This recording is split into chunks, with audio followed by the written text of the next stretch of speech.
Salut à tous, très heureux de vous retrouver pour un nouvel épisode du Dunk Hebdo NBA Podcast, suite de notre marathon de folie, 20 épisodes en 20 jours pour vous parler de l'intégralité des équipes qui joueront au play-in et ou au play-off. On parle également de celles qui n'iront pas jusqu'au bout et ne se qualifieront pas pour les play-offs. Aujourd'hui, cette équipe-là, on devrait la retrouver en play-off. Elle devrait théoriquement jouer les premiers rôles, ou en tout cas faire parler d'elle. Ce sont les Los Angeles Clippers. Tu étais l'attaché aux Clippers, Gabin. Tu arbores fièrement sur YouTube un t-shirt des Clippers. Rappelons que tu as passé quelques temps à Los Angeles. Alors, est-ce que ça t'a rappelé quelques souvenirs de regarder ces Clippers ces derniers temps? Ouais, forcément, c'est une équipe où je me suis quand même attaché à cette équipe. Je dirais que c'est mon équipe favorite de l'Ouest, du coup, parce qu'à l'Est, je soutiens les Raptors.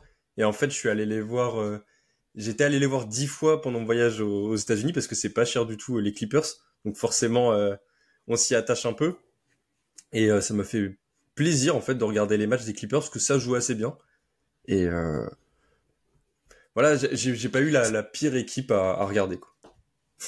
Ça joue mieux que les Raptors, disons. Disons que, soyons honnêtes, comment expliquer le fait que Gabin ait deux équipes? C'est qu'en fait, quand on s'est attribué les équipes, mécaniquement, les supporters des équipes s'étaient mis, ou l'équipe qu'ils supportaient. Bon, c'était une époque où on a cru peut-être que les Raptors seraient dans la Ouais. discussion. Bon, on va un peu oublier ce qui s'est passé, notamment la perte du franchise player Malak Alfin, parce que qui met maintenant 50 points. Enfin, bref, ça c'est... Et Ouais, puis on a perdu j'étais 15 obligé de... matchs depuis la répartition, donc c'est un peu compliqué aussi. Ouais, effectivement, ils ont arrêté. Ils ont décidé non, on ne veut pas d'épisode spécial, donc pourquoi pas. Hein, j'avais pas fait secret de production, j'avais pas fait la miniature Raptors, hein, donc comme ça c'était fait. En tout cas, vous connaissez la chanson, on va commencer par le résumé de la saison des Clippers, mais avant de commencer, on vous invite à nous suivre sur votre plateforme de podcast préférée, sur YouTube où les épisodes sont toujours en avant-première, et également sur Twitter pour ne rien rater parce qu'il y a un récap de tous les épisodes qui sont sortis, et il y en a beaucoup hein, qui sont déjà sortis, 13 au moment où vous écoutez celui-ci, qui est le 14e. Gabin, je commence à connaître cette introduction par cœur, donc commençons la saison 2023-2024 des Clippers. Je vois qu'on arrive à la fin des previews parce que maintenant, les saisons des équipes traitées méritent le détour. C'est-à-dire qu'il s'est toujours passé plusieurs choses et les Clippers en font partie avec un gros trade, notamment. Ah oui, ça a pas été une promenade de santé toute la saison, il s'est passé beaucoup de choses. Et oui, le trade, donc tu viens de le dire, de James Harden sur un timing un peu bizarre, parce qu'il arrive juste après le début de la saison régulière. Et ce trade, il avait fait beaucoup réagir. En plus, il avait enchaîné avec lui 6 défaites consécutives. Donc on était vraiment limite inquiet à se dire est-ce que c'était vraiment la bonne solution pour les Clippers, d'autant plus qu'ils ont envoyé une pléthore de picks contre James Harden. Donc le deuxième plus gros budget de NBA sans pick maintenant, ça signifiait vraiment que cette fois-ci c'est l'année des Clippers et qu'il n'y a plus de retour arrière possible. On y va all for in, tout pour le titre. Mais l'équipe a réussi à cliquer assez bien ensuite. Il y a une grosse période où l'équipe a gagné beaucoup de matchs, notamment quand ils ont pris la décision en fait de mettre sur le banc Russell Westbrook pour faire rentrer dans le 5 majeur Terrence Mann. Et Westbrook sur le banc, ça a très très bien fonctionné.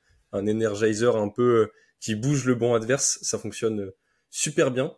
Puis après, la saison des Clippers, c'est aussi beaucoup de coups de mou assez inexplicables, des défaites contre les Bucks, les Sixers, sans les meilleurs joueurs adverses, contre les Hawks, sans Trae Young. Il y a des moments où l'équipe peut être la meilleure équipe du monde sur certains matchs et ensuite perdre contre des équipes qui ne seront même pas au play-in.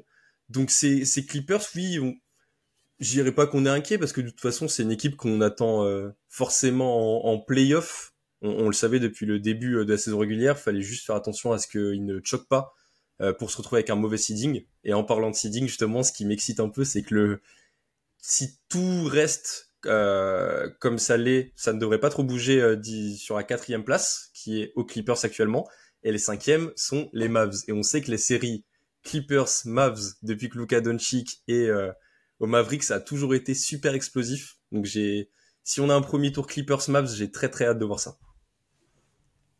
Eh bien, gardons cette possibilité pour la suite. Gavin, et dernière chose, peut-être sur les Clippers, c'est une équipe, je suis assez d'accord avec toi, qui a eu plusieurs saisons. Il y a eu déjà cette avant-saison mais on peut même remonter au post-mortem de l'année dernière où c'était un post-mortem assez morose parce qu'on avait l'impression d'avoir revécu le même scénario avec une blessure de Kawhi alors qu'il a été très très fort sur son seul match de playoff quasi dans les derniers playoffs. Le fait que l'équipe avait peu de marge, ensuite il y a tout l'été où peut-être viendra James Harden, et je suis d'accord avec toi, cette période en pleine bourre où, pour voir les Clippers, que je pense que c'est une équipe que j'aime plutôt bien, je vais être assez honnête, enfin la théorie des Clippers, cette sensation que c'est la meilleure équipe du monde parfois. Et le problème c'est parfois. C'est ça qui pose un immense problème. Commençons, sans plus tarder, par les 3 faiblesses. Pour ceux qui nous découvrent, peut-être que des fans des Clippers nous découvrent, le format de preview de Dunk Hebdo à quelques encablures des playoffs, c'est le pourquoi votre équipe ne gagnera pas le titre. Et pour ce faire, on met en avant 3 faiblesses. La première des faiblesses dont tu veux parler, c'est la défense au cercle. Alors, pourquoi est-ce que ça t'inquiète pour un éventuel titre des Clippers ? Alors, faut en parler de la défense au cercle parce que pour moi, une équipe contenders, on a l'habitude de dire qu'il faut qu'elle soit top 10 en attaque et en défense. Elle est très très forte offensivement, on aura l'occasion d'en parler plutôt positivement. Par contre, défensivement, il y a quelques problèmes, dont la défense du cercle. C'est une équipe qui concède 49 points par match dans cette zone. C'est une des pires, défense sous le panier. Mais en fait, je vous vois venir. Quand on dit défense du cercle, vous pensez que j'allais parler du pivot pour le critiquer? Non. Ivica Zubac, si on peut en parler, il est très honnête à son rôle. C'est un défenseur très très honnête qui se fait très rarement post-up et prendre un contre un sous le panier. En plus de ça, sur le banc, on a Mason Plumlee. Je suis pas fan, mais pour un backup pivot, ça fait très bien le travail. Mais alors pourquoi les Clippers prennent autant de points sous le cercle? C'est simple, c'est que les Clippers, c'est une équipe qui adore switcher sur les pick and roll. Ce qui fait qu'en fait, Ivica Zubac, il y a plein de moments où il va switcher sur un pick and roll et il va pas être sous le panier à chaque fois. Et donc, ce qui se passe, c'est que déjà, les pick and roll, ça laisse potentiellement des ouvertures pour ensuite cutter et faire des transitions sous le panier. Ils sont beaucoup à avoir justement sur des cuts où il y a plus personne sous le panier, l'espace est assez libre et les joueurs arrivent à en profiter adverse. Et aussi des moments où, du coup, tout le monde a switch, Zubac se retrouve sur un ailier et c'est un ailier des Clippers qui doit prendre le pivot sous le panier et se fait avoir. Donc c'est des petits détails, j'avais pas forcément envie d'en parler, mais je me suis dit qu'on est quand même à l'ouest, il y a beaucoup d'équipes qui vont avoir envie de jouer sous le panier, il y a beaucoup de match-ups qui vont te poser problème là-dessus.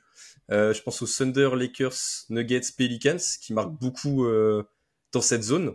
Et en plus de ça, tout ce que j'ai évoqué, ça apporte un autre problème, c'est que c'est une équipe qui joue pas forcément de rebond. Déjà, offensivement, Zubac, il est énormément impliqué dans les pick and roll, c'est lui qui va tout le temps poser les écrans, et c'est un joueur qui joue pas forcément sous le panier pour laisser la place, et donc il n'y a pas de rebond, il n'y a pas forcément de putbacks, et même en défense, comme j'ai expliqué, il est pas souvent sous le panier, donc les défenseurs adverses arrivent régulièrement à choper des rebonds offensifs. Donc c'est, pour être tout à fait honnête, contrairement à ce que l'opinion générale qui suit pas forcément l'équipe pense, la défense de Clippers sur demi-terrain est bonne. C'est une assez bonne défense, mais c'est le seul point noir qu'il faudrait améliorer pour les playoffs. Donc c'est surtout le rôle de Tyronn Lue, à voir ce qu'il pourrait faire à ce niveau-là. C'est vrai que il y a beaucoup. Ce qui est assez intéressant quand on regarde les Clippers, c'est que selon les joueurs sur le terrain et selon les pivots même sur le terrain, la manière dont ils se font attaquer défensivement n'est pas la même. Et je te rejoins.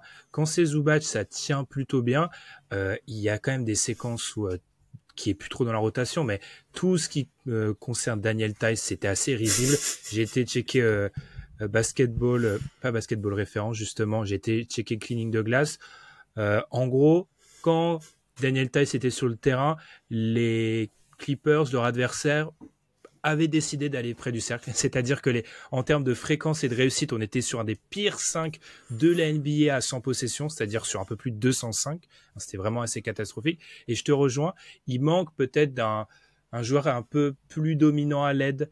Alors, est-ce que ça rejoint pas un peu ce dont on a parlé dès le début? Ça reste une équipe qui, je trouve, est extrêmement nonchalante sur certains aspects. C'est-à-dire que les aides sont faites de manière assez douteuse. Il n'y a pas assez de communication loin du ballon. Ça a été assez catastrophique post-All-Star Break.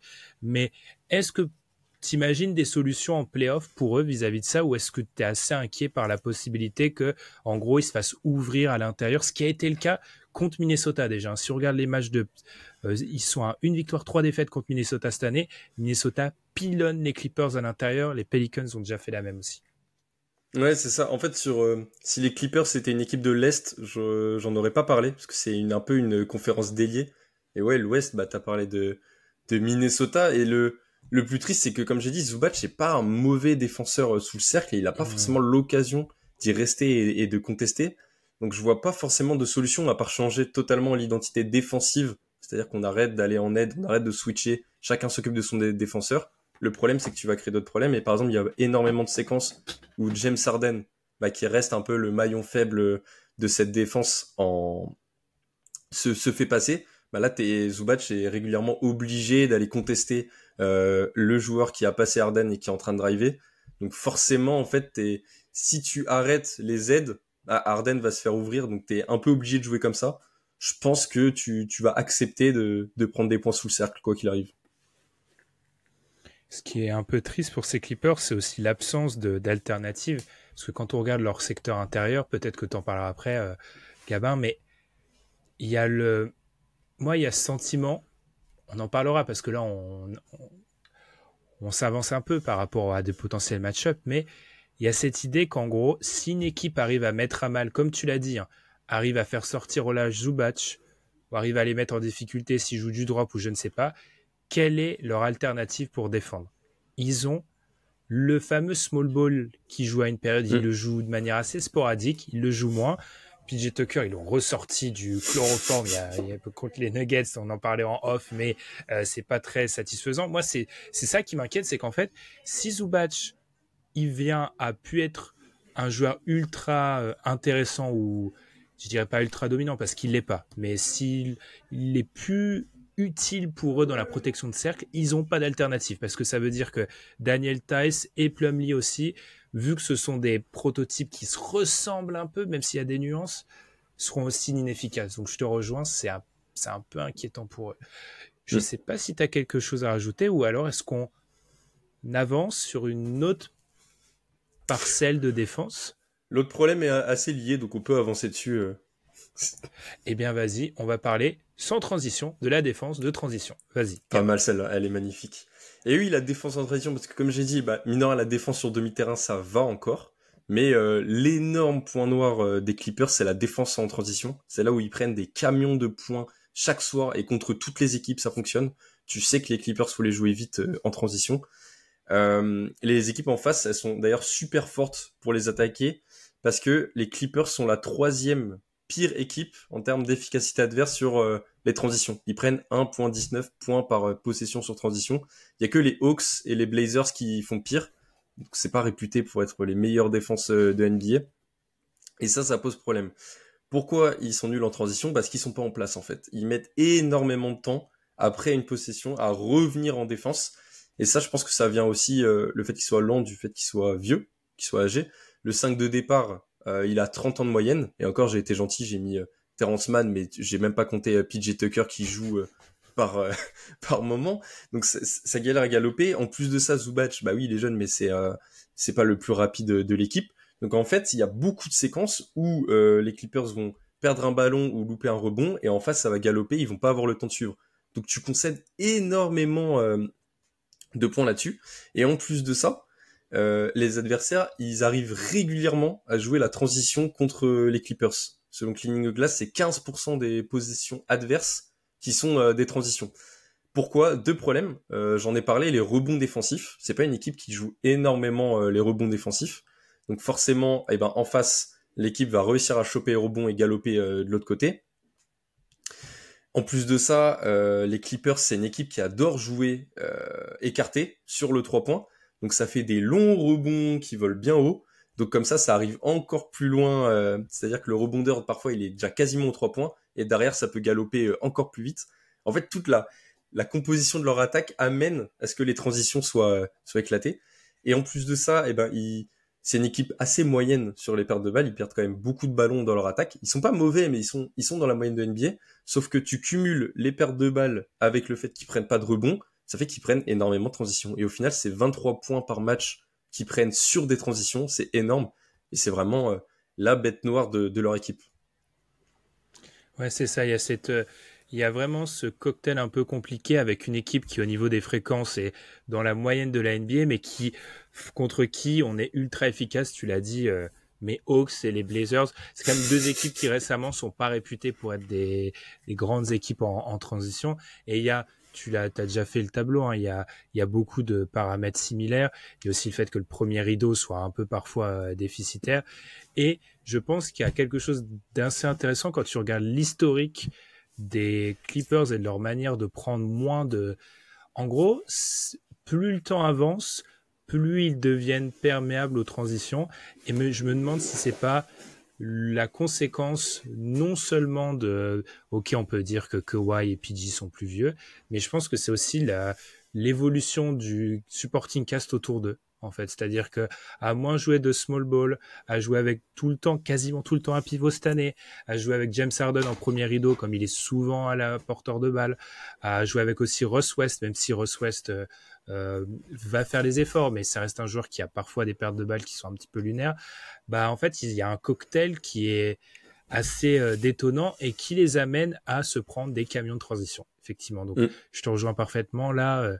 Est-ce que tu penses que ça peut s'améliorer? Parce que moi, des fois, je me fais cette réflexion en voyant les Clippers. Je me dis, s'ils seraient un peu moins nonchalants, s'ils seraient un peu moins dans le contrôle à la vétéran, ils pourraient limiter la casse sur des settings de playoff. Est-ce que tu as ce petit espoir-là?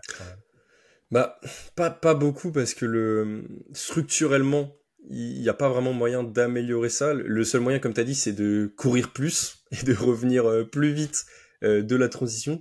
Mais j'ai pas. On peut toujours se dire qu'en playoff, ils vont faire mieux. J'ai pas l'impression qu'ils soient nonchalants et qu'ils font exprès de trottiner. Donc je suis pas sûr que ça va s'améliorer en playoff. Donc ouais, je suis assez inquiet à ce côté-là parce que si tu tombes sur un match-up où ça a envie de galoper en face avec une équipe remplie de jeunes, bah tu peux prendre très très cher.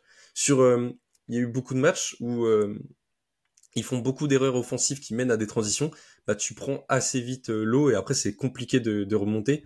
Donc oui, je suis assez pessimiste sur ce point-là chez les Clippers, ouais. Ce qui est assez terrible pour les Clippers, c'est que si on a dressé dans la première faiblesse le portrait des Pelicans et des Wolves qui leur avaient fait énormément mal sur ce point-là, bah, quand tu regardes les équipes qui jouent le plus de transition NBA, deuxième OKC. Bon, un peu compliqué du coup, parce que c'est quand même, on parle de 3 adversaires potentiels ou en tout cas 3 autres équipes qui devraient jouer un rôle important en playoff. Rappelons aussi que c'est un classement où les Lakers sont assez ultra efficaces sur les transitions. Ils l'ont été contre Cleveland il y a alors au moment où vous l'écoutez, ça va faire 24 heures. Enfin bref, faut se méfier parce qu'en gros, ils ont quand même là les 2 points qu'on a mis en avant sont des points qui pourraient être vraiment très très très handicapants contre certaines des équipes à l'Ouest. Troisième ils devraient faiblesse, construire la nouvelle salle en Floride ou déménage complètement. Oui. Ou la franchise à Londres, où ils devraient porter candidature pour entrer dans la conférence Est s'il y a une expansion comme ça. Ils auraient peut-être vaincu le signe indien. La troisième faiblesse, bon, Gabin, celle-ci, elle n'est pas surprenante de ouf, mais elle méritait d'être mentionnée. C'est une équipe qui a beaucoup de problèmes de blessures. Et ça, j'en parle grâce à toi et à Constant, dédicace à lui. On a un WhatsApp Dunk Hebdo où on parle régulièrement de basket, vous le savez. Et j'avais encore dit, après une blessure, je crois que c'était Kawhi Leonard, putain, fait chier pour les playoffs, on les verra jamais à 100%. Et Constant m'avait un peu engueulé, et il m'a un peu allumé toute une réflexion derrière, j'ai beaucoup réfléchi après. Il m'a dit, bah oui, mais en fait, si les joueurs se blessent souvent et qu'ils sont injury-prone, ça fait partie, en fait, de la construction d'équipe. C'est-à-dire que s'ils ne sont jamais en forme, eh ben c'est pas de la malchance à chaque fois, ça fait vraiment partie de la nature de l'effectif. Et je pense qu'il a tout à fait raison, en fait. Donc ça m'a fait changer d'avis à ce point-là, au lieu de dire à chaque fois, putain, les Clippers, on les verra jamais ensemble. Eh ben oui, parce que dans l'effectif, on a Kawhi Leonard, Paul George. Cette année, il joue beaucoup. Harden, il a 70 matchs, Paul George 71, Kawhi 68. Kawhi est blessé en ce moment au genou, mais les nouvelles sont assez rassurantes, il devrait jouer au playoff. Mais en fait, quand on prend l'historique, bah c'est mine de rien, c'est assez improbable d'imaginer les Clippers en santé jusqu'au bout, et donc c'est un vrai paramètre à prendre en compte, d'autant plus que tout fonctionne bien parce que on a vraiment énormément de joueurs de talent dans l'effectif, et notamment Kawhi, Paul George et Harden. Sur toutes les séquences où ils ont joué ensemble sur le terrain, c'est un net rating de plus 10. Donc tu vois bien que c'est assez inarrêtable, sauf que bah c'est assez improbable de les imaginer ensemble jusqu'au bout. Donc s'il y a une blessure, je ne dirai plus c'est de la malchance, c'était prévu. C'est vrai que c'est une année assez étrange par rapport aux Clippers parce que moi, je me rappelle dans l'épisode que l'on fait avec un parallèle Bucks-Clippers au début de la saison et où on parlait de l'arrivée un peu difficile de James Harden et de l'arrivée un peu difficile de Damian Lillard dans leurs deux nouvelles franchises, moi je me rappelle avoir dit très clairement, il faut arrêter de voir les Clippers comme des favoris pour le titre parce qu'on sait bien en substance que c'est une équipe qui aura des problèmes de blessures, etc. Et là, on remarque que globalement, c'est l'année la plus où les Clippers ont été dans leur meilleure santé depuis la création du projet Clippers dans la mouture actuelle avec Kawhi et PG. Ce qui fait qu'on peut voir le verre à moitié plein et se dire que c'est peut-être l'année où ils vont rester en bonne santé. On peut voir le verre à moitié vide et se dire que Kawhi, pour une nouvelle fois, actuellement, on est à quelques encablures des playoffs et il a une blessure au genou et on ne sait pas trop ce qui se passe et les fans des Clippers sont un peu paniqués. Donc, à voir. Ce que je dirais juste, c'est que moi, là où je veux pas mettre trop de crédit sur le fait d'avoir beaucoup joué sur cette saison régulière, c'est qu'ils ont beaucoup joué sur la saison régulière. En fait, tout est dans le titre. C'est-à-dire que l'intensité des playoffs, où ils vont devoir jouer parce qu'ils ne se sont pas assurés un premier tour facile. Alors, est-ce qu'il y a un premier tour facile à l'Ouest? On ne sait pas.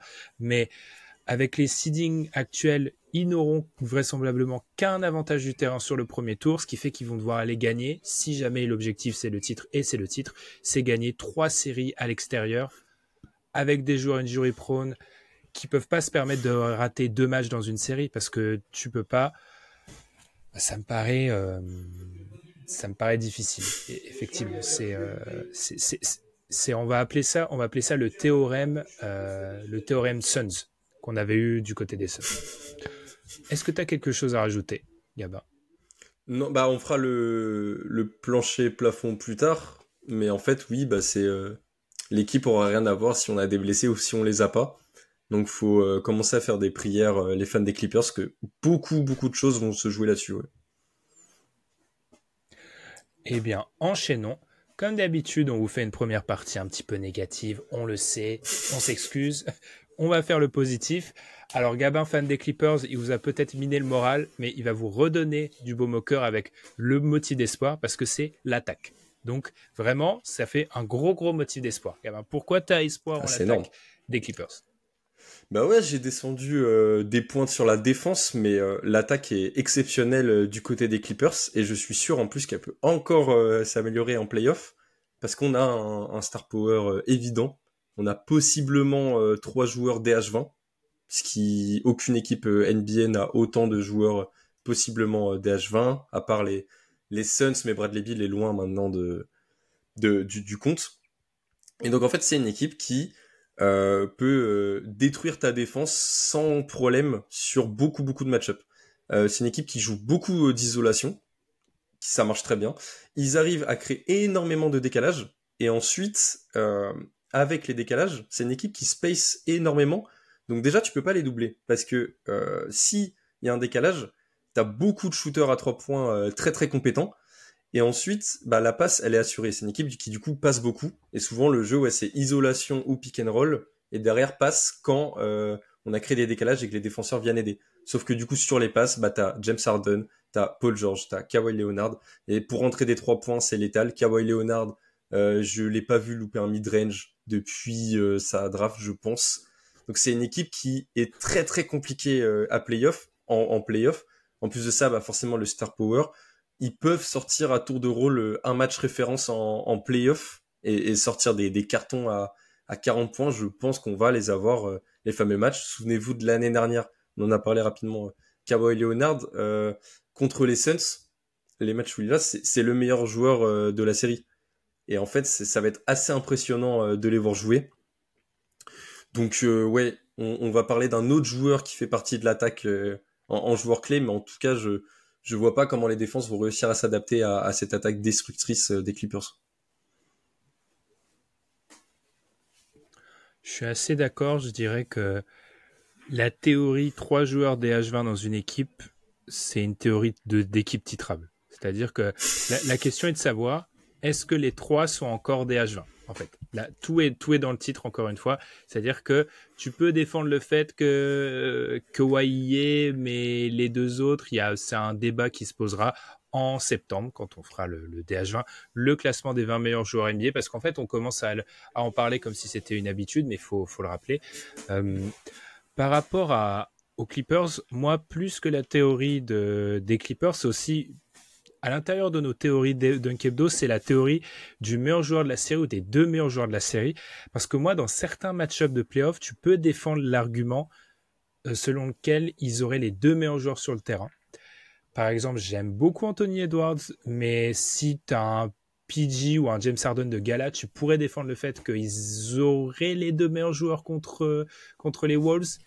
Et c'était justement un argument qu'on s'était mis dans la conversation d'Unkebdo. Quand tu as les deux meilleurs joueurs d'une série sur le terrain, ça devient un peu compliqué pour l'équipe qui les a pas. Seul problème, c'est que ça marcherait que contre des Wolves, par exemple, cet argument-là. Par rapport à l'attaque, juste petite inquiétude, tu vas me dire ce que tu en penses, comme tu les as beaucoup vus jouer. J'entendais cet argument, je sais plus qui aux États-Unis, c'est qu'en gros, c'est une équipe qui peut marquer beaucoup à 3 points, mais la production à 3 points des Clippers, contrairement à il y a quelques années, elle repose sur ses stars en fait. C'est-à-dire que qui prend des 3 points? James Harden, Kawhi, PG, Amir Kofi, mais c'est dérisoire.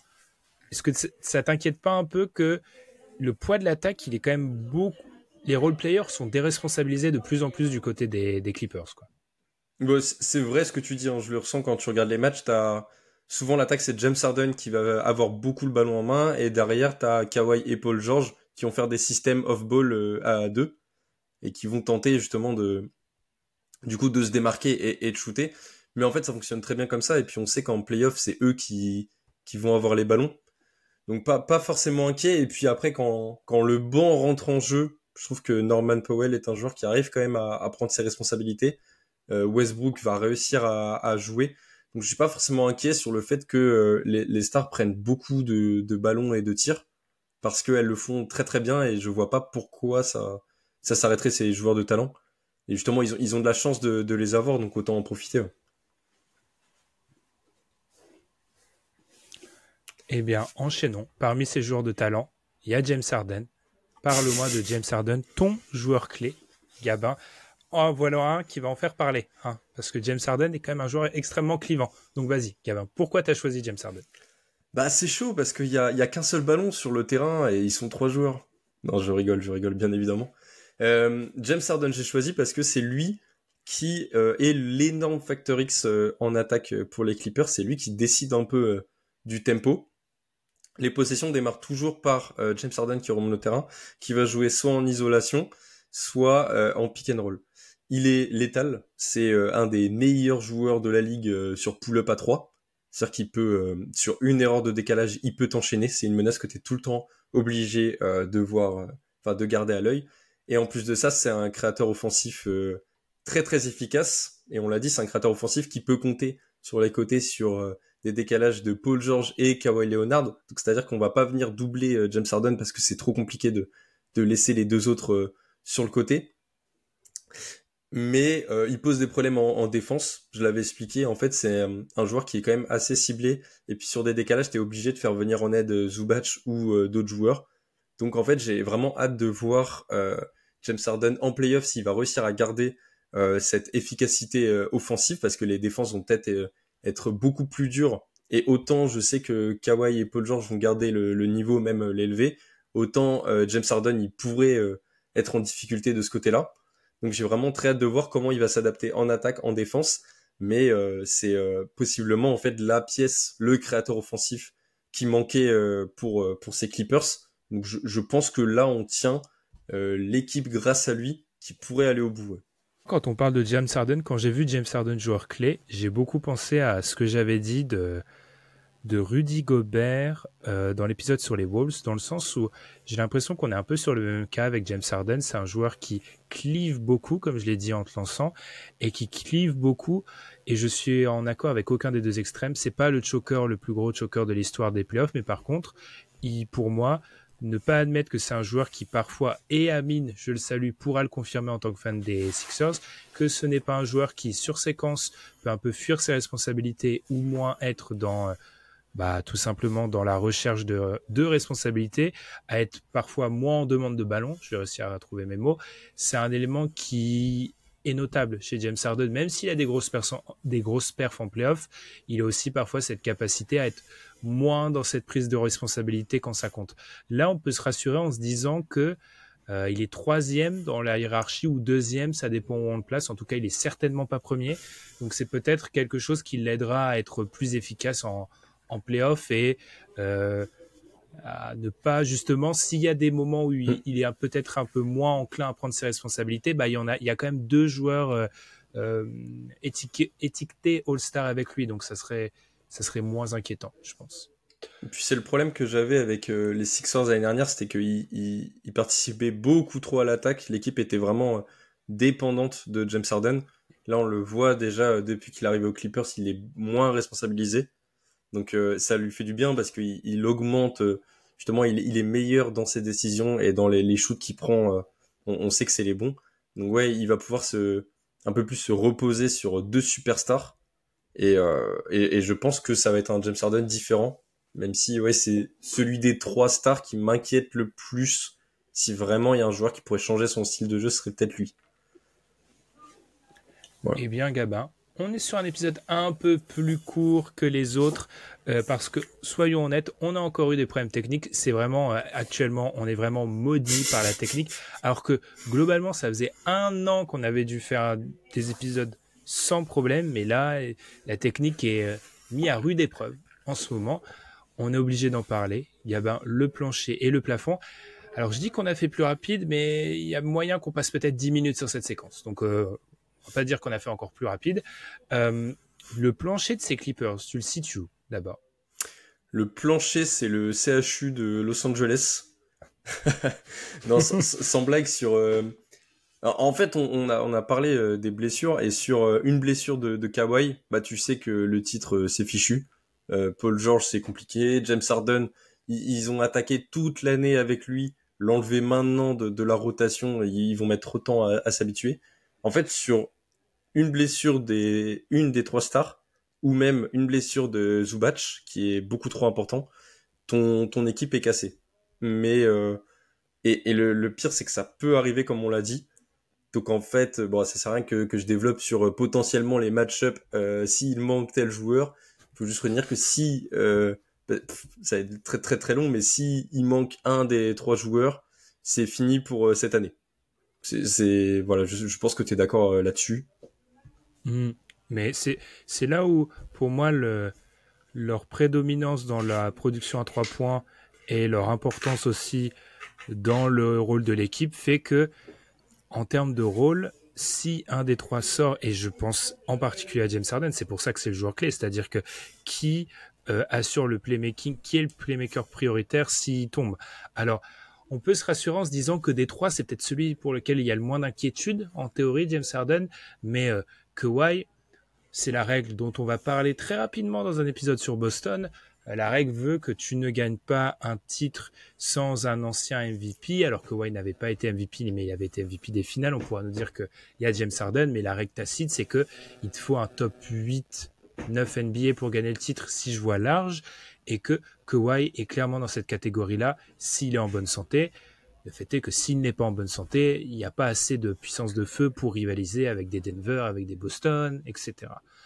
Maintenant, la vraie question des Clippers, moi, qui m'intéresse, Gabin, c'est le plafond. Est-ce que leur plafond, c'est être champion NBA? Oui. Je vais le dire très honnêtement, à l'Ouest, la seule équipe contre laquelle je pourrais voir les Clippers perdre, et encore, je l'annonce sur une série serrée, c'est les Denver Nuggets.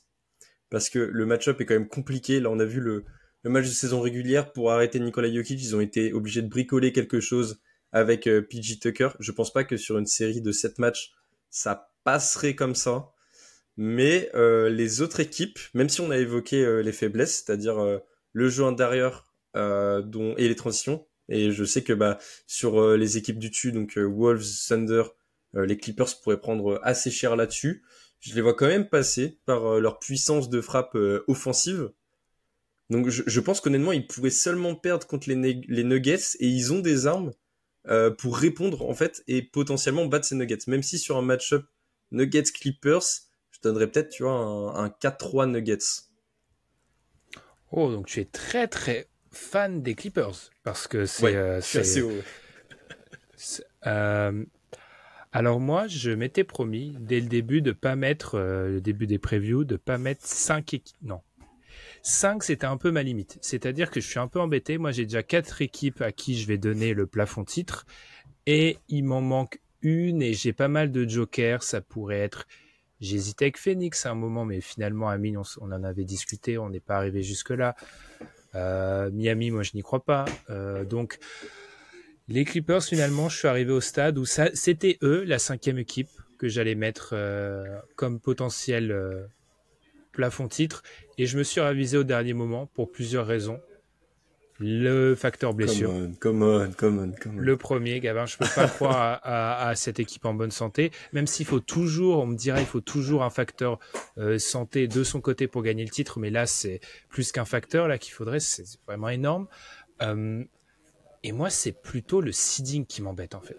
C'est-à-dire que ils démarrent, ils avaient fait vraiment un deuxième tiers de saison tellement intéressant que de se retrouver 4e avec un seul avantage du terrain sur un premier tour.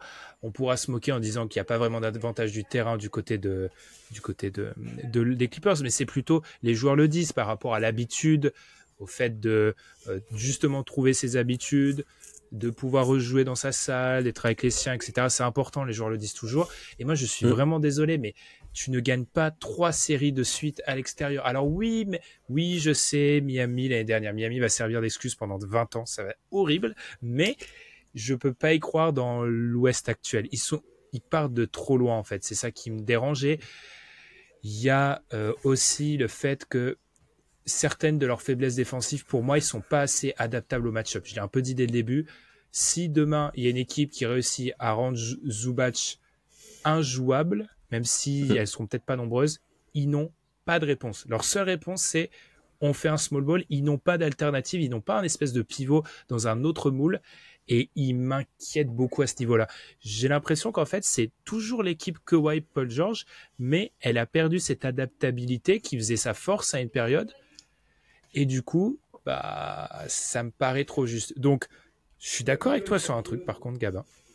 Si on me demandait de parier de l'argent sur l'équipe qui fait sortir les Nuggets, je serais limite prêt à mettre de l'argent sur les Clippers. Je pense que c'est un de leurs 2 plus gros dangers.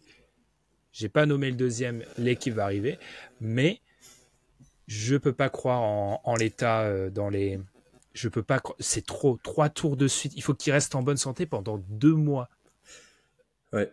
Et en plus, tu as parlé l'autre problème du seeding, en plus de pas forcément jouer toujours avec l'avantage du terrain, c'est que pour être champion NBA, ce qui aide beaucoup, c'est d'avoir une série, c'est pas gentil de dire ça, mais un peu tranquille, où tu fais un 4-0, 4-1, et pendant que les autres galèrent, toi, t'es déjà qualifié. Tu mangerais là les Mavs ou les Suns au premier tour, c'est pas un cadeau. C'est clairement pas un cadeau, et c'est pas une série où tu pourras enchaîner un 4-0 ou 4-1 tranquillement. Même si je vois les Clippers favoris, tu vas déjà être essoufflé à la fin du premier tour. Donc, ouais, sur ce côté-là, je vois à quel point ça pourrait être compliqué. Maintenant, tu parlais de l'adaptabilité. Je pense que Zubac, honnêtement, je suis assez satisfait de son niveau cette année. Ça va poser des problèmes, mais pas au point de se faire exploser de ce côté-là. Et puis tu parlais de l'adaptabilité, oui, mais en échange de cette perte d'adaptabilité au match-up, tu as une puissance de frappe offensive assez exceptionnelle. Et je pense qu'en termes d'attaque, c'est la meilleure version des Clippers Kawhi Paul George qu'on aura l'occasion de voir. Donc en fait, sur des playoffs où tout le monde est en bonne santé et sur le premier tour tu galères pas trop, ça passe. Il y a de ça. Bah, pour moi, c'est assez symptomatique le fait que, je sais plus qui disait ça, je suis désolé, je cite plus mes sources, là, c'est catastrophique. En gros, depuis quelques années, les Clippers étaient en grande difficulté contre les Nuggets et c'est pas un hasard si cette année les Clips se sont mieux débrouillés contre eux. En fait, c'est pas la même équipe des Clippers. Mais moi, ce qui me gêne juste, c'est vraiment cet aspect blessure et ils partent de trop loin. Ils auraient eu le first seed. Je pense que je leur aurais donné le plafond titre sans trop hésiter. Mais il y a c'est trop dur de gagner un titre quand tu dois gagner 3 séries en reprenant à chaque fois l'avantage du terrain. Assez compliqué. Sans parler du fait que ils ont quand même des équipes qui sont prototypes. Le prototype qui leur pose problème existe de 3 reprises, genre à l'ouest. En tout cas, à 2 reprises, genre Pelicans et Wolves leur posent énormément de problèmes. Donc ça m'inquiète beaucoup. Gabin, on l'aura fait. Tu es le premier qui est libéré, délivré. Tu n'as plus d'équipe tu n'as plus d'équipe à traiter, Gabin. Bon, on espère que tout se sera bien passé pour vous. On a eu quelques soucis techniques aussi dans celui-ci, mais je pense que là, notre logiciel a sauvé la mise cette fois-ci. On l'espère. En tout cas, je te remercie, Gabin, de nous avoir parlé des clips, que tu vois donc très très haut. Nous, on se retrouve dès demain. D'ici là, on vous rappelle de nous suivre sur votre plateforme de podcast préférée, sur YouTube, mais également sur Twitter. Demain, je ne sais pas encore de qui on va parler, donc je ne peux pas vous annoncer de qui on va parler. En tout cas, merci encore une fois, Gabin. Et puis, on prend un peu de repos. On se retrouve dès demain. Salut! Salut!